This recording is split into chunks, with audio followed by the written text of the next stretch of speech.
pessoal, beleza? Hoje vamos para a quarta aula do nosso mini curso, né? Mas é a aula que eu estou chamando de aula 3, porque a aula 0 lá foi só a apresentação do mini curso. Nosso mini curso sobre as crises econômicas, né? Tentar aqui identificar por que as crises econômicas acontecem.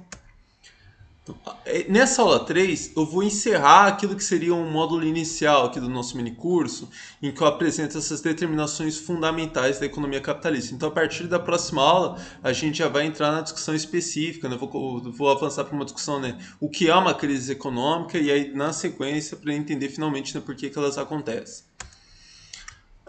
Eu já tinha até dado um spoiler aí para vocês, né, que eu ia começar esse vídeo aqui falando das modalidades de capital, né, as suas funcionalidades. Porque acho que é uma dúvida que todo mundo que, quando começa a ter contato ali, né, com a economia, com a crítica da economia política, né, com o pensamento do Marx, fala, pera, se o mais valor, né, ele é gerado na produção de mercadorias, para que serve capital comercial? Para que serve capital financeiro? Ainda mais hoje a gente olha, né, para algumas facetas mais parasitárias, principalmente do capital financeiro. A gente fala, pô, mas eles têm uma funcionalidade, né? Por que esses negócios existem? Essa questão de para que essas questões parasitárias, esses conflitos, isso aí talvez seja tema, né, de um outro mini curso. Aí vai depender, enfim, se eu conseguir chegar no final desse aqui, se der tudo certo, eu volto com o mini curso aí para discutir essas modalidades de capital. Aqui, para o fim aqui da discussão das crises, eu só vou precisar apresentar rapidamente, né, a funcionalidade, né, do capital comercial e do capital financeiro. Capital comercial, ele permite um encurtamento, né, no tempo de realização do mais-valor. Eu falei que o mais-valor, né, ele é produzido com a produção de mercadorias, só que ele fica lá em potência, né? Ele foi gerado, mas ele está lá de forma latente. Ele só vai ser realizado de fato, né? Ele só vai se converter em dinheiro, né? Virar aquele Dzinho, Dlinha, né? Que eu falei no início da aula 1, com a venda das mercadorias para o consumidor. Ou seja, eu coloquei até aqui, inclusive, estou lendo uma própria slide, tem aqui o delinho aqui no final. Então, somente quando a mercadoria é vendida para o consumidor final, que aquelas mercadorias são convertidas novamente em dinheiro e retornam, né, para o novo ciclo de produção de mercadorias. Já o capital financeiro, ele permite que mais recursos sejam aplicados na produção de novas mercadorias. Então, nessa relação aqui D, D', o capital financeiro ia aumentar esse D no início. Eu vou dar um exemplo numérico disso, né? Deve ter ficado meio complicado aqui de entender. Eu não vou ficar aqui discutindo. Esse eu prometi, né, lá nos comentários, né, do último vídeo, que eu ia deixar alguns trechos aqui dos originais, né, lá do próprio Marx. Só que eu vou disponibilizar esses slides, então não vou ficar perdendo tempo lendo isso aqui não, um texto gigantesco. Mas na descrição desse vídeo vai estar o link ali desses slides. Então todos os slides que eu apresentei até agora, eles vão estar ali na descrição do vídeo. O link, né, para baixá-los na descrição do vídeo. Então vamos para o exemplo numérico. Nessa primeira linha aqui, eu estou considerando que vai ter só capital produtivo. O capital produtivo vai ter que fazer tudo. Ele vai produzir, ao final de 2 meses, né, o tempo de produção 2 meses, ele vai produzir R$ 100 em mercadorias. Então, como ele vai precisar de mais um mês para vender essas mercadorias, ou seja, no final de 2 meses ele vai ter mercadorias no valor de R$ 100. Ele vai precisar de mais um mês para que aquelas mercadorias se convertam em R$ 100 em dinheiro, em espécie, que aí ele vai poder comprar matérias-primas, pagar o salário dos trabalhadores e voltar a produzir, iniciar um novo ciclo, né, de produção. Ou seja, ao final de 6 meses, ele vai ter produzido R$ 200 em mercadorias. Porque então ele precisa de 3 meses para produzir, para vender, para poder começar um novo ciclo de produção. Eu estou simplificando, obviamente, naquele trecho do Marx que eu mostrei no slide anterior, depois que vocês vão poder ler. Isso aqui, essa relação está apresentada de forma mais rigorosa. Mas para os nossos fins é isso aqui. Ao final de 6 meses vão ter sido produzidos, né, R$ 200 em mercadorias. Então tem um valor, né, de R$ 200. Quando a gente insere o capital comercial nesse jogo aí, ele não vai alterar, obviamente, o valor das mercadorias produzidas, né, porque ele não produz valor. Não vai, por exemplo, reduzir o tempo de produção, mas ele elimina, né, esse tempo de venda, porque assim, a venda vai ficar por conta dele, Então, o capital produtivo, ao final desses 2 meses, já pode iniciar um novo ciclo, né, de produção de mercadorias. Ao final de 2 meses, o capital produtivo pega todas aquelas mercadorias, passa lá para o capital comercial que se preocupa com isso, porque já antecipou esse dinheiro para o capital produtivo. Então, no final de 2 meses, ele produz R$ 100, 4 meses R$ 200, em 6 meses R$ 300. Ou seja, veja aqui a funcionalidade do capital comercial. Enquanto na primeira linha, né, na primeira situação, foi produzido no final de 6 meses apenas R$ 200, aqui já foi produzido R$ 300. Agora vamos inserir ainda o capital comercial, o capital financeiro. Então continua o capital comercial lá, mas agora tem o capital financeiro. Qual que é a funcionalidade do capital financeiro? Emprestar dinheiro. Então agora o capital produtivo vai ter mais dinheiro para investir. Aí, ao final de 2 meses, aqui nesse exemplo, eu estou supondo que ele conseguiu produzir o dobro, R$ 200 em mercadorias. Ao final de 6 meses vai dar R$ 600, ou o dobro, né, da situação 2. Então veja que quando tudo vai bem, o capital comercial, o capital financeiro, de forma indireta, eles ampliam, né, essa produção do valor. Aí vai falar, beleza, mas tal, só o capital produtivo que produziu mais valor, né? Como que o capital financeiro e o capital comercial acessam, né, esse mais valor que foi gerado? Porque o lastro dos lucros é o mais valor, né? Então vamos supor aqui na situação 1 que foi gerada uma massa total de mais valor. Agora é um outro exemplo aqui, para facilitar aqui para a gente. A massa total de mais valor produzida, né, que eu já falei, eu falei lá na aula 1. A massa de mais valor equivale à massa de lucros, né? Então é o todo do bolo, né? Isso aí que as diferentes frações de capital vão ter que dividi-la. Nessa situação 1 aqui, essa massa total, né, tem R$ 100. Então, massa de mais valor, R$ 100. Massa de lucro, R$ 100. Como que vai ficar essa divisão? O capital produtivo tem que pagar os juros, né? Que ele pegou emprestado, né? O dinheiro lá do capital financeiro. Então, ele vai pagar R$ 40 para o capital financeiro por causa de juros. O capital, aí, e ele tem que também pagar o capital comercial. Na prática, o que acontece? O capital, de uma forma bem esquemática, né, também essa relação é mais embolada, porque como eu falei, a gente não vê quanto de valor e mais valor foi gerado. Isso aí está lá no início da aula 2. Mas, supondo aqui, enfim, que a gente tivesse alguma métrica para saber, né, o quanto de valor foi gerado, o capital produtivo ele venderia essas mercadorias para o capital comercial um preço abaixo do valor que foi gerado. Por quê? Porque o capital comercial vai ter que se apoderar de uma parte daquele valor. Então, nesse exemplo, é o seguinte, ele pagou R$ 40 para o capital financeiro na forma de juros, 35, ele vendeu, né, essas mercadorias para o capital comercial R$ 35 também abaixo do seu valor, e o capital comercial, portanto, se apodera desses R$ 35. Isso aqui, gente, essa relação aqui, 40 para o capital financeiro, 35 para o capital comercial, é completamente arbitrária esses números. Não há uma relação, isso aqui é uma discussão ali lá da meiuca, lá do livro 3 do Capital. Não há nenhuma determinante objetiva que determina quanto que é distribuído na forma de juros, quanto que fica para lucro comercial. Isso aqui é uma relação de choque, uma relação de poder entre as diferentes modalidades de capital. Novamente, se eu tiver a oportunidade de fazer um outro mini curso, né, sobre essas modalidades de capital, eu discuto melhor como que se dá essa relação. Mas aqui também eu coloquei um segundo exemplo em que, imagine que deu uma crise, reduziu a massa total de mais valor, e aí veja como que aí começa a polêmica aqui, porque a disputa entre eles que reduz essa massa total, o capital, nesse exemplo aqui, o capital produtivo continua tendo que pagar os mesmos R$ 40 de juros para o capital financeiro, e imagina que ele já vendeu essas mercadorias para o capital comercial, então é o capital comercial lá que vai ter que se virar com o consumidor final. O consumidor final não está disposto a pagar os mesmos R$ 35 que ele pagou no momento de abundância, né, de prosperidade econômica, e aí o capital comercial tem que vender essas mercadorias por um preço menor e ele acaba tendo um lucro menor, ali um lucro de apenas R$ 25.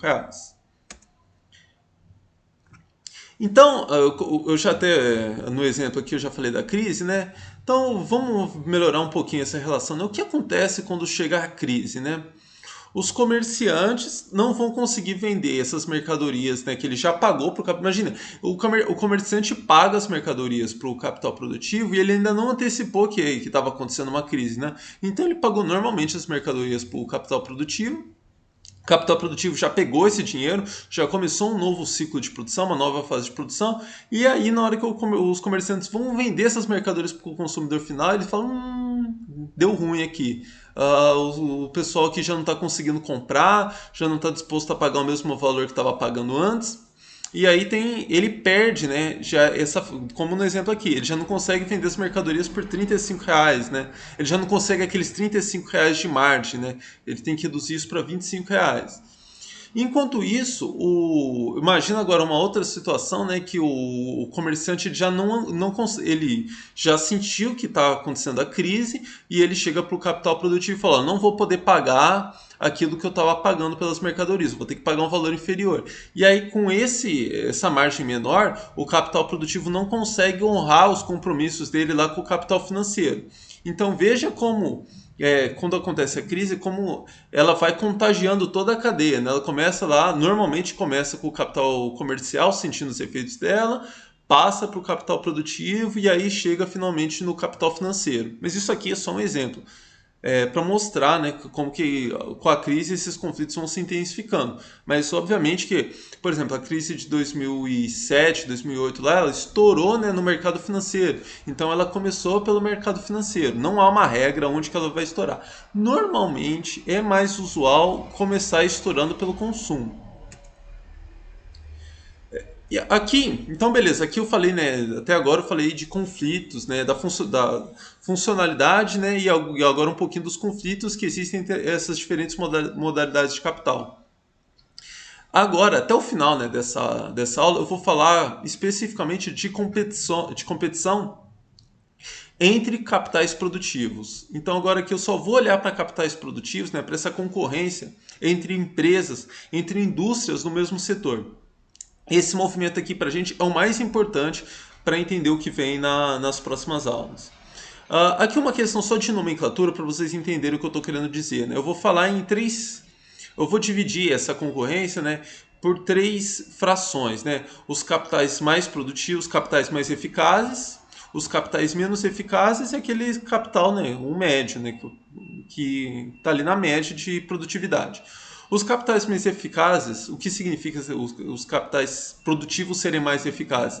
Que eles produzem as mesmas mercadorias que seus competidores, mas em menos tempo. Enquanto isso, os capitais menos eficazes vão produzir as mesmas mercadorias em mais tempo. De novo, estou simplificando. Na realidade, você pode ter capitais que produzem mercadorias mais elaboradas e, sendo mais produtivos, produzirem mercadorias mais elaboradas. Os capitais menos eficazes podem simplificar, produzir umas mercadorias mais vagabundas aí para ver se consegue roubar mercado ali. Enfim, aqui, para simplificar, as três frações, né, vão produzir as mesmas mercadorias, mas vai variar o tempo necessário, né, para a produção.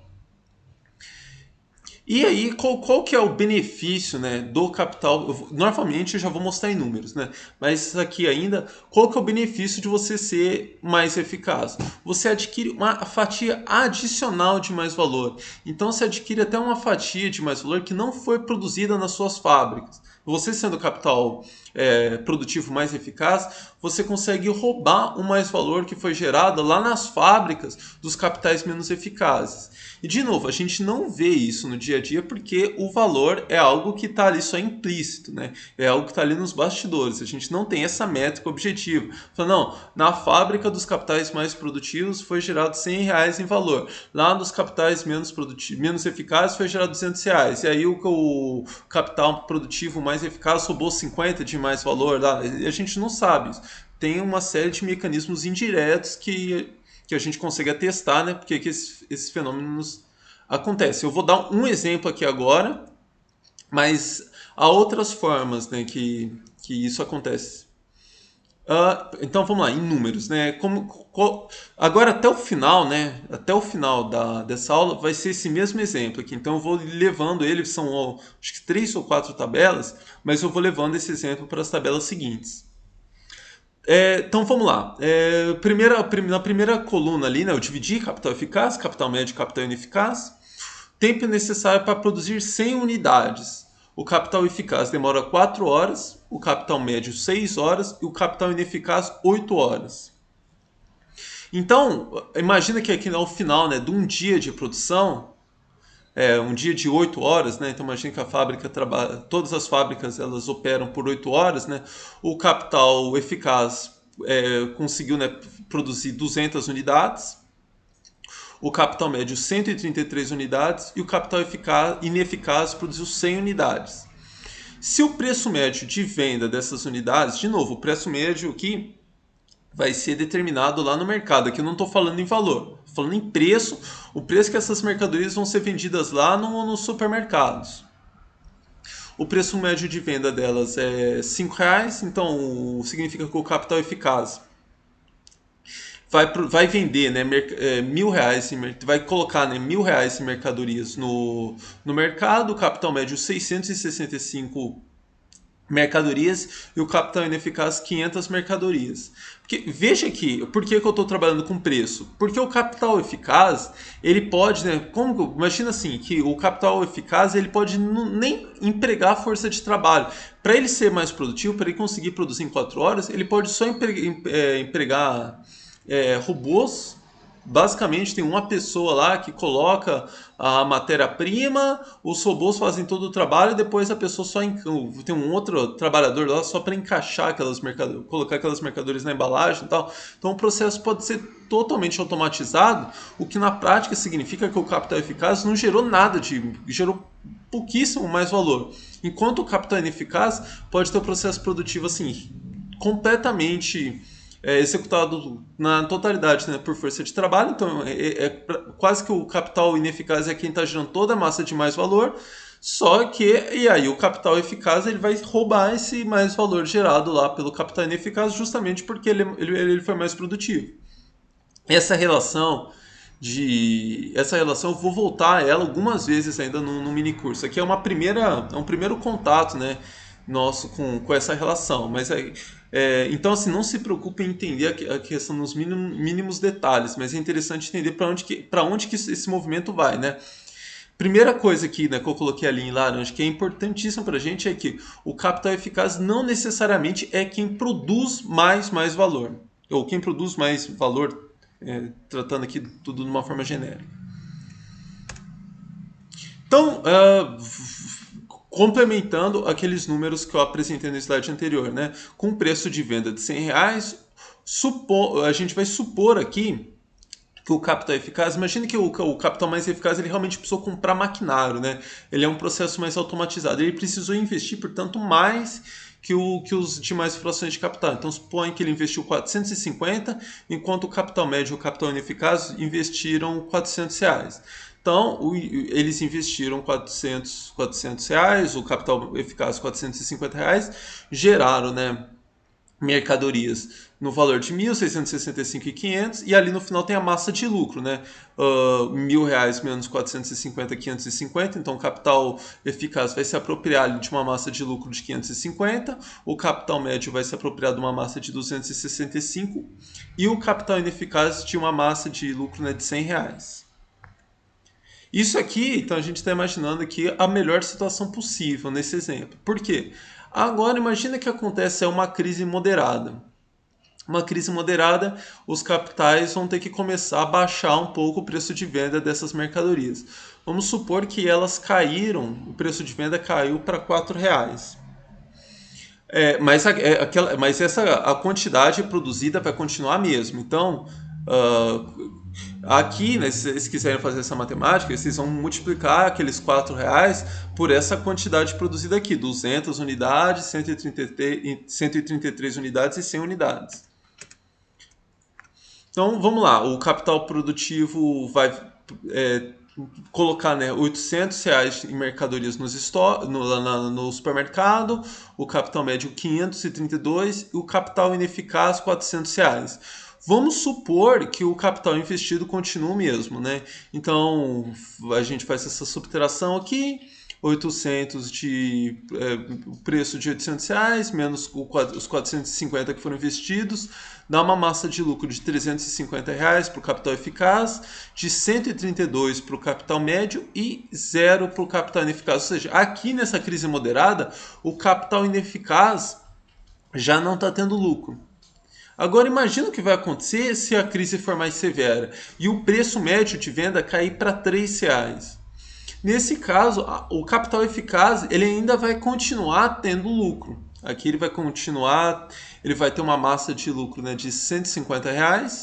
O capital médio já está tendo R$ 1 aqui de prejuízo. Eu juro que eu não fiquei pensando. Quando eu coloquei os números iniciais, eu não sabia que ao final do exemplo ia dar exatamente esse R$ 1 de prejuízo aqui. Mas enfim, acabou sendo um bom número. Enquanto isso, o capital ineficaz está tendo um prejuízo de R$ 100.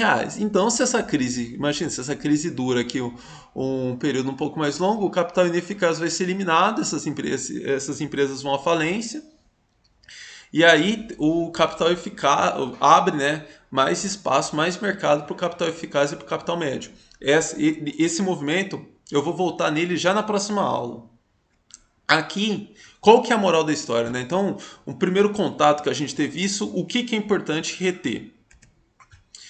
Que as empresas elas devem a todo momento lutar para se tornarem mais produtivas. Então essa necessidade, né, de produzir em escala maior, em escala ampliada, não é uma questão de ganância, né? Eu sei que tem às vezes no dia a dia, né, aquela crítica mais política ao capitalismo fica, não, os capitalistas são gananciosos. Veja que toda essa necessidade de produzir mais, de ser mais produtivo, de ser mais eficaz, não é necessariamente, não, porque mais ganância eu preciso ganhar mais dinheiro.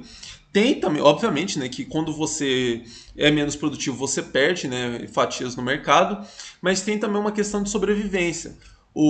Vamos voltar aqui. O capital ineficaz, por ser menos produtivo, quando apareceu a crise, ele vai ser o primeiro a rodar. Então ele já começa a ter prejuízo, se a crise se estende, o capital ineficaz roda, vai à falência. Então, imagina que a crise não durou o tempo suficiente para que o capital ineficaz fosse à falência. Os gestores lá vão ficar desesperados para conseguirem se tornar mais produtivos, conseguir, né, superar a concorrência para que quando apareça uma nova crise, ele esteja numa posição mais protegida, né, para não ser completamente destruído pela crise. Então, o capitalismo ele tem essa pressão para que os capitais, né, se tornem cada vez mais produtivos. Com isso, vão ter maiores lucros, obviamente, mas também vão se proteger mais nos períodos de crise. Gente, com isso aqui eu encerro esse módulo das determinações fundamentais. Como eu comentei no início, né, a próxima aula a gente já vai entrar, né, na definição de o que são as crises econômicas. Bom, vocês também repararam, né, que no início eu não coloquei aqueles avisos protocolares lá, né, pedi para o pessoal comentar e tal. O que aconteceu? Eu já vi que na aula 2, né, que seria a terceira aula do nosso minicurso, que eu estou chamando de aula 2, a audiência já foi bem mais baixa, né? Então, isso talvez seja um indicador de que eu vou ter que dar um tempo maior entre essas aulas. Talvez essa periodicidade aqui de 5 dias de intervalo seja muito curta. Talvez eu tenha que produzir outros conteúdos. Eu não vou ficar entrar muito em detalhes sobre isso aqui para não ficar sobrecarregando esse mini curso. Mas nos próximos dias eu vou postar aqui no canal um vídeo, aqueles vídeos simplesinhos que eu gravo, falando um pouquinho para vocês, né, algumas ideias que eu tive para contornar esse problema, algumas sugestões até que me deram, para saber também levantar aí mais ideias, ver o que vocês estão pensando, o que vocês acham das ideias aqui que eu tive, que o pessoal já me deu, para a gente contornar esse problema. E também eu vou já vou ter sentido um pouquinho mais de como é que está sendo o contato, né, com a audiência desse vídeo. O feedback da aula 0, da aula 1, foi muito bom, até da aula 2, mas o pessoal que assistiu gostou bastante. Mas como canal pequeno é essa desgraça, né? A gente fica dependente muito da dinâmica do YouTube colocar o vídeo em evidência lá. Porque por incrível que pareça lá, por mais que eu faça muita propaganda no Facebook, o Facebook é em média responsável por 30% só da audiência dos vídeos aqui. Então a gente é muito dependente mesmo do YouTube.